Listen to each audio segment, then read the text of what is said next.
నమస్తే అండి. నమస్తే అన్న. మీ పేరు? నా పేరు బొబ్బిల్ మధుసూదన్. సూపర్ అన్న. ఇప్పుడు మనకు తెలంగాణ రాజకీయాల గురించి తీసుకుంటే కేసీఆర్ గారి పాలన ఎలా ఉంది? సో పథకాల గురించి కానీ, అమలు చేసిన వాటి గురించి కానీ, అభివృద్ధి చేసిన వాటి గురించి కానీ మీరు ఏం చెప్తారు? ఓకే అన్న. అయితే విషయం ఏంటంటే అన్న, ఓకే కేసీఆర్ గారు దళిత బంధు, ఇంకోటి కాళేశ్వరం, ఇవన్నీ చాలా ఎగ్జాక్ట్లీగా నిజంగా తెలంగాణ దేవుడని మేము అనుకుంటున్నాం. అలాగే ఇంకోటి ఏంటంటే వికలాంగుల కోసం, ప్రత్యేకంగా వికలాంగుల కోసం ఇప్పుడు ఏంటంటే కొత్తగా వచ్చిన సిస్టంలో వికలాంగులు చాలా మంది ఉన్నారు. కేసీఆర్ గారికి ముఖ్యంగా నేను కోరుకునేది ఒకటే, వికలాంగుల కోసం వికలాంగులకు కొత్తగా మళ్ళీ ప్రూఫ్స్ అంటే ఫిజికల్ హ్యాండిక్యాప్డ్ ప్రూఫ్స్ ఇవ్వాలని కేసీఆర్ గారికి మరీ కోరుకుంటున్నాను నేను. అలాగే హ్యాట్సప్ టు అండ్ కేటీఆర్ గారు అండ్ అందరూ చాలా గొప్పగా ఉంది మీ రాజకీయ పరిపాలన. సార్ నెక్స్ట్ టైం కూడా మీరే కేసీఆర్ గారు మీరే పరిపాలనకు రావాలని మేము కోరుకుంటున్నాం. మా వికలాంగులకు ఎంతో మేలు చేసి ఉన్నారు మీరు. అలాగే దళిత బంధు కూడా ఇచ్చారు మాకు ప్రతి ఒక్క ఊరిలో కూడా. అలాగే కాకుండా కొంతమంది కొన్ని ప్రాంతాలకు మాత్రమే మొన్న మీరు నిజామాబాద్లో మాట్లాడారు. నిజామాబాద్లో మాట్లాడినప్పుడు ఇల్లు లేని వారికి స్థలాలు ఉంటే ఇల్లు ఇస్తానని చెప్పారు. Okay sir, thank you. అలాగే ప్రతి ఒక్కరికి ఫిజికల్ హ్యాండిక్యాప్డ్కు ముఖ్యంగా ఇల్లు లేని వాళ్ళు ఎంతోమంది అప్లికేషన్ పెట్టుకుంటారు. మీరు దాన్ని కూడా ఒకసారి గమనించాలని చెప్పేసి ముఖ్యంగా నేను కోరుకుంటున్నాను ఈ టీవీ మీడియా ద్వారా.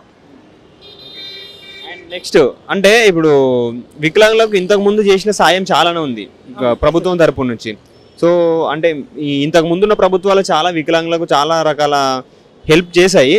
సో ఇప్పుడు టీఆర్ఎస్ పాలన వల్ల వికలాంగులకు ఎంతవరకు న్యాయం జరిగింది, ఎంతవరకు న్యాయం జరగబోతుంది? 100% అది. అయితే 3016 రూపాయలు ఇస్తున్నాడు సార్, నేను కాదంటలేను. కేసీఆర్ గారు 3016 రూపాయలు ఇస్తున్నాడు. కాకపోతే ఏంటంటే కొత్తగా యాక్సిడెంట్లలో అండ్ కాళ్ళు పోగొట్టుకున్న వాళ్ళు, చేతులు పోగొట్టుకున్న వాళ్ళు ఉన్నారు. సో వాళ్ళకు కూడా మీ ద్వారా, ఎందుకంటే డాక్టర్ దగ్గరికి పోయినా కూడా ఎవరి దగ్గరికి పోయినా కూడా వేరేలాగా ఉంటుంది. ఎందుకంటే కొత్తగా అంటే కొంతమంది ఏం చెప్తున్నారంటే బడ్జెట్ లేదు అని చెప్పేసి డాక్టర్సే రిజెక్ట్ చేస్తున్నారు ఫిజికల్ హ్యాండిక్యాప్డ్కి సంబంధించింది. సో అలా కాకుండా మీరు కొంచెం దయచూసి ఫిజికల్ హ్యాండిక్యాప్ సంబంధించిన వాళ్ళకి నోటిఫికేషన్ అది మీరు చూస్తే మీకు అర్థమైంది సార్. బట్ అధికారులకి, మీ కిందున్న అధికారులకు తెలియపరచమని నేను చెప్తున్నాను సార్, అంతే. సో ఓకే, వికలాంగుల పరంగా తీసుకుంటే గవర్నమెంట్ తరపు నుంచి ఎంతవరకు సహాయం కావాలో అంతవరకు చేస్తున్నారు, ఇంకా చేయబోతున్నారు అని చెప్పేసి అంటున్నారు కదా. ఒకవేళ నెక్స్ట్ టీఆర్ఎస్ పార్టీ కాకుండా బీజేపీ, కాంగ్రెస్ వస్తే మీకు అంటే వికలాంగులకు ఏ విధంగా న్యాయం జరగచ్చా ఇంకా ఇంతకన్నా బెటర్గా? లేదు, నాకు తెలిసి అయితే బీజేపీ వస్తే అది వేరుగా, అంటే నేను మాట్లాడకూడదు మీడియాలో అది. ఎందుకంటే నరేంద్ర మోడీ గారి పాలనే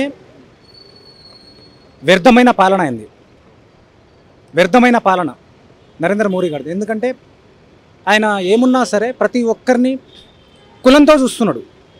నరేంద్ర మోడీ గారు కులంతో చూస్తున్నాడు. బజరంగ దళి ఎక్కడి నుంచి వచ్చిందండి? ఇక్కడ లేదు కదా ఫస్ట్. ఇప్పుడు ఎందుకు వచ్చింది ఇక్కడ కొత్తగా? గుజరాత్లో ఊచకోత కోసిండు. ఎందుకు వచ్చింది ప్రత్యేకంగా ఇక్కడికి బజరంగ దళ్? ఎప్పుడు లేనిది కొత్తగా ఎందుకు వచ్చింది బజరంగ దళ్? ఇది మనం కొంచెం గమనించాల్సిన విషయం. ఇంకోటి ఏంటంటే కాంగ్రెస్ ప్రభుత్వం నాకు తెలిసి అయితే రాదని కోరుకుంటున్నా. నెక్స్ట్ సారే కేసీఆర్, అంతే.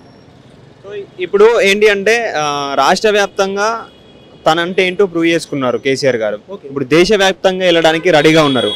సో దాని గురించి మీరు ఏం చెప్తారు? అంటే నరేంద్ర మోడీ గారికి గట్టి పోటీ ఇవ్వగలుగుతారా? ఖచ్చితంగా.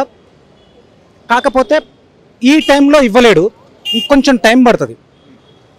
ఖచ్చితంగా దేశవ్యాప్తంగా బీజేఆర్ అనేది సార్ పెట్టాడు, ఖచ్చితంగా పోటీ ఇస్తాడు.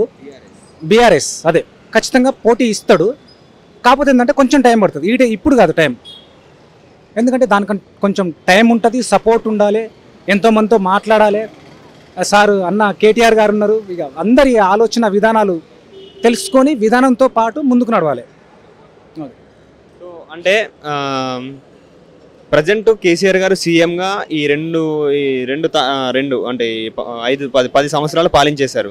ఇప్పుడు కేటీఆర్ గారిని మనం సీఎంగా చూసే అవకాశాలు ఉన్నాయా, లేదంటే హరీష్ రావు గారిని చూడొచ్చా? లేదు, ఎగ్జాక్ట్లీ హరీష్ రావు గారు కూడా జ్ఞానంలో చాలా గొప్ప వ్యక్తి, నేను కాదంటలేను. బట్ ఏంటంటే నాకు నచ్చిన ఎడ్యుకేషన్స్ పరంగా కేటీఆర్ గారి సూపర్. ఎడ్యుకేషన్ పరంగా అంటే నేను హరీష్ రావు గారిని తక్కువ అంచనా వేస్తలేను. సో ఆయన కూడా జ్ఞాని, ఎప్పుడైనా జ్ఞాని వెనకాల ఉండాలి. సో ఎడ్యుకేషన్ పరంగా కొన్ని పథకాలు ఉంటాయి అవన్నీ. సో నేను హరీష్ రావు గారిని ఎప్పుడు తక్కువ అంచనా వేయను, ఆయన కూడా జ్ఞానియే.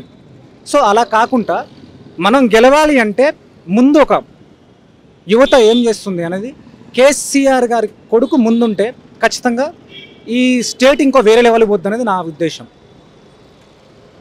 సో ఏ రోజుకైనా కేటీఆర్ గారిని సీఎంకి ఇక్కడ చూడొచ్చు, కేసీఆర్ గారిని పీఎంగానైనా చూడొచ్చు. 100%. Thank you so much. Thank you. Hi sir. Hi, మీ పేరు? నా పేరు Naresh Reddy. Super sir. Sir, Telangana politics గురించి మాట్లాడుకుంటే, సో ఇప్పుడు కేసీఆర్ పాలన ఎలా ఉంది అని చెప్పేసి చాలా మందికి ఒక క్వశ్చన్ ఉంది. అంటే బాగా చేసాడని కొంతమంది అంటున్నారు, బాగా చేయట్లేదని కొంతమంది అంటున్నారు. సో ఇప్పుడు ఫామ్లోకి బీజేపీ, కాంగ్రెస్, షర్మిల గారు కూడా ఎంటర్ అయ్యారు. సో వీటి గురించి మీరు ఏం చెప్తారు? ఇప్పుడు షర్మిల ఎఫెక్ట్ ఇక్కడ ఏమి ఉండదండి, ఎందుకంటే ఇక్కడ తెలంగాణ ఆంధ్ర కంటే బెస్ట్ తెలంగాణలో ఉంది ఇప్పుడు. ఎందుకంటే ఇప్పుడు ఆమె ఆంధ్ర నుంచి వచ్చి తెలంగాణలో ఏమో పొడుద్దామంటే ఇక్కడ ఏం నడవదు, ఎందుకంటే ఆంధ్ర కంటే బెస్ట్ తెలంగాణలో ఉంది. ఆ విషయం ఆంధ్ర వాళ్ళకు కూడా తెలుసు. ఇక్కడ ఆమె ఏం నథింగ్, ఆమె ఏంటంటే ఓట్లు చీల్చడానికి తప్ప అంతకుమించి ఆమె ఎఫెక్ట్ ఏమి ఉండదు. ఇంకొకటి టీఆర్ఎస్ యూ సెడ్ రైట్, ఎందుకంటే మంచిగా చేసింది వాటర్ కానీ 24 hours పవర్ కానీ. ఎట్ ది సేమ్ టైం అంటే నేను చదువుకున్న యాజ్ ఏ క్యాండిడేట్గా కొన్ని వాళ్ళు పెట్టిన స్కీమ్స్ నాకు నచ్చలేదండి. ఇప్పుడు ఒక దళిత బంధు అని 10 lakhs పెట్టిర్రు. అది దళిత బంధు అంటే వాళ్ళు ఎందుకు ఇస్తున్నారు, మళ్ళీ రిటర్న్ తీసుకుంటుందంటే అది కూడా లేదు. ఇప్పుడు నేను యాజ్ ఏ ఎంప్లాయీగా నేను ఎవ్రీ మంత్ ట్యాక్స్ వచ్చేసి 23,000 పే చేస్తున్నా గవర్నమెంట్కి. ఎట్ ది సేమ్ టైం నేను ఒకవేళ లోన్ 12 lakhs లోన్ తీసుకుంటే 27,000 5 years పే చేస్తున్నాను నేను. అంటే నేను ఒక 12 lakhsకి నేను 5 years అంటే నేను జాబ్ చేసి సంపాదిస్తుంటే వాళ్ళు ఫ్రీగా ఇస్తున్నారు ఒకరికి. ఇప్పుడు నా హార్డ్ వర్క్ ఎక్కడ పోతుంది? ఇక్కడ నేను హార్డ్ వర్క్ చేస్తున్నా, అట్ సేమ్ టైం వాళ్ళేమో ఫ్రీగా ఇస్తున్నారు. అట్లాంటి ఇవ్వాలి, ఫ్రీగా ఇవ్వాలి, కానీ ఎంత లిమిట్ వరకు ఇవ్వాలో అంతే ఇవ్వాలి. ఇంకొకటి ఇప్పుడు మీకు తెలుసో తెలియదు కానీ ఇప్పుడు మన ఐటీ మినిస్టర్ ఎవరండి? Telangana IT minister. Okay, municipal శాఖ మంత్రి ఎవరండి? కేటీఆర్. ఇప్పుడు ఒక్కొక్కరికి 2 పదవులు ఇచ్చుడు కంటే ఇప్పుడు ఒకరికే 2 పదవులు ఇస్తున్నారు, ఇంకా వేరే ఎమ్మెల్యేకి ఇస్తే అతను కూడా డెవలప్ చేస్తాడు కదా. ఇప్పుడు ఒకరికి బర్త్డేనో 2-3 పనులు చేయడం కంటే ఒక పని ఈజీ అవుతుంది కదా. అట్లా ఇప్పుడు ఏంటంటే అన్ని వాళ్ళకే ఇచ్చుకున్నారు. ఇప్పుడు ఇంకోటి హెల్త్ మినిస్టర్ ఎవరు? హరీష్ రావు. ఇరిగేషన్ డిపార్ట్మెంట్ ఎవరు? హరీష్ రావు. ఇప్పుడు వాళ్ళే 2 పదవులు ఉన్నారు. మిగతా వాళ్ళ పరిస్థితి అంటే మిగతా వాళ్ళ ఎమ్మెల్యేలు కూడా వాళ్ళు కూడా గెలిచారు కదా వీళ్ళలాగానే, మరి వాళ్ళకి ఎందుకు ఇవ్వరు అంటే ఇది నా అనాలసిస్. అట్లా అంటే అంతా వాళ్ళే చేసుకుంటారు అంతా తప్ప మిగతా వాళ్ళకి ఎక్కడ ఛాన్స్ రావట్లేదు. ఇంకొకటి ఇక్కడ గెలిచిన ఎమ్మెల్యేలు కూడా చాలా బోర్ కొట్టిపోయింది వాళ్ళ పాలన చూసి వాళ్ళు చూసి. ఇప్పుడు వాళ్ళు కూడా ఇప్పుడు ఎప్పుడైతే ఎలక్షన్ స్టార్ట్ అవుతాయో అప్పుడు జంపింగ్స్ అనేవి చాలా ఉంటాయి టీఆర్ఎస్ నుంచి. దట్టు బీజేపీలోకి వెళ్ళిపోతారు చాలామంది, ఎందుకంటే బీజేపీకి అనే పాజిటివ్ మూడ్ ఉంది కాబట్టి బీజేపీ కంపల్సరీ వెళ్తారు. ఇంకొకటి ఒక్కొక్క క్యాండిడేట్ ఒక్కొక్క ఏరియాలో ఒక్కొక్క నియోజకవర్గంలో ఇద్దరు క్యాండిడేట్లు ఉన్నారు టీఆర్ఎస్కి. ఎవరు దేనికి ఎవరికి ఇస్తారో అనేది వాళ్ళకు కూడా తెలియదు.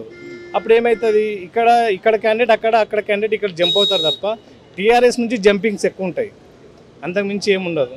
కాబట్టి తప్పే ఉంటుంది, ఫైట్ అనేది తప్పే ఉంటుంది. టీఆర్ఎస్ఆ బీజేపీ అంటే మేబీ టీఆర్ఎస్ రావచ్చు, మేబీ బీజేపీ కూడా రావచ్చు. సిచ్యువేషన్ మాత్రం టఫ్ ఉంటుంది. కాంగ్రెస్ మాత్రం ఛాన్స్ లేదు. కాంగ్రెస్కి షర్మిలాకి ఈ కేఏ పాలు ఏం పనికిరావు ఇక్కడ. కాంగ్రెస్ వాళ్ళు అంటే నేను పుట్టకప్ప నుంచి వాళ్ళే పాలించారండి. అంటే ఈవెన్ తెలంగాణ కానీ ఏపీ కానీ వాళ్ళే పాలించారు. అప్పటికి ఇప్పటికి డెవలప్మెంట్ పరంగా చూసుకుంటే చాలా గ్రేట్గా ఉంది. వాళ్ళే గొడవ పడుతారు ఫ్యామిలీ పరంగా. అంటే లీడర్స్ వాళ్ళే నాకు ఈ పదవి అని చెప్పి వాళ్ళే గొడవ పడుతారు. ఫస్ట్ వాళ్ళు చక్కగా లేరు. కాంగ్రెస్ అంటే ఏజ్ ఓల్డ్ వాళ్ళకి కాంగ్రెస్ అంటే చాలా ఇష్టం, కానీ వీళ్ళ ఐక్యత లేకపోవడం వల్ల దానివల్ల ప్రజలకి వెళ్ళలేకపోతారు వాళ్ళు. సో అంటే ఇప్పుడు దీని పరంగా చూసుకుంటే కేసీఆర్ గారు ఇప్పుడు దేశవ్యాప్తంగా పాలించుదామని చెప్పేసి ఒక ముందడుగేశారు, దాని గురించి మీరు ఏమంటారు?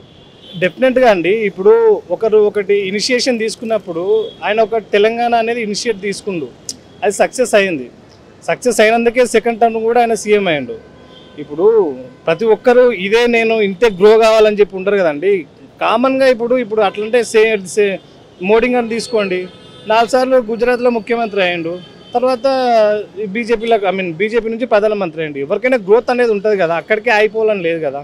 ఇక నేను కూడా ఇప్పుడు ఒక జాబ్ చేస్తున్నా, ఇక దీని నుంచి నాకు ప్రమోషన్ తీసుకుంటా, మనం ప్రమోషన్ తీసుకోవాలనే ట్రై చేస్తాం ఎవరైనా సరే, హ్యూమన్ బీయింగ్ అది. ఆయన ట్రై చేయడం తప్పు లేదు కదండి.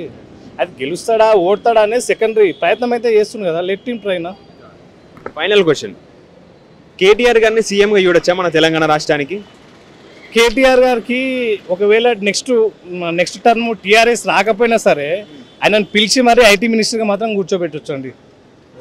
కేటీఆర్కి ఆ సత్తా ఉంది, ఐటీ మినిస్టర్గా సత్తా ఉంది ఆయనకి. ఎందుకంటే because of him only Telangana especially Hyderabad బాగా ఐటీ పరంగా బాగా డెవలప్ అయింది.